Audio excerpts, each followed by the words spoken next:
This week on Tools for Dollhouse Miniature Builders, we're going to talk about pointy tools.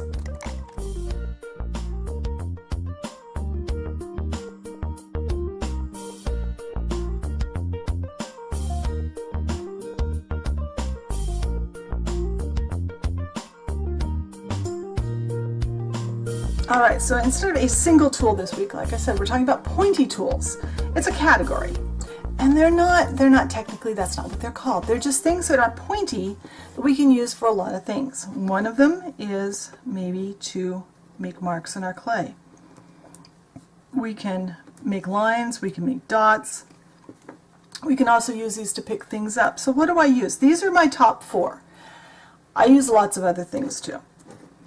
Number 1, my very favorite, is my dental tool. I love this shaped dental tool the best, and I haven't been able to find one shaped like this. They all have a bigger, kind of awkward head on them that I've seen lately. I love this. It's an extension of my hand. I can use it to scribe things. I can use it to apply glue or paint. I can use it for so many things, and it has such a nice sharp point that I can get into little tiny areas. And because of the curve, I find this one especially useful. Toothpick is another thing I use a lot.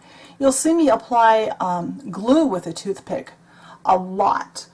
Also, I use it to mark clay, again, or to pick up small pieces of maybe paper. I have a piece, no, that's underneath my tripod. You can pick up little tiny things with it. You can pick up little tiny beads. A pin, a sewing pin, is used in much the same way. It can be used to mark things, like in clay. It can be used to pick things up. And the fourth thing I use a lot is a double-pointed knitting needle. These are really useful. They're not as sharp, so in clay work, whoops, they make a little bit different line. And also they're good for picking up slightly different things. Good for using for beads. I can pick up a bead and work on it. I can do all kinds of things with these. I can hold something still with one hand with a pointy tool and work on it with the other, maybe paint it. There's thousands of uses for pointy tools, and like I said, these are my favorites. So start collecting some pointy objects you can use in your crafting. They work like an extra hand, and they work like a little tiny fingertip when our fingers are way too big for 1/12 scale. So I hope this helps, and I will talk to you again later. Bye.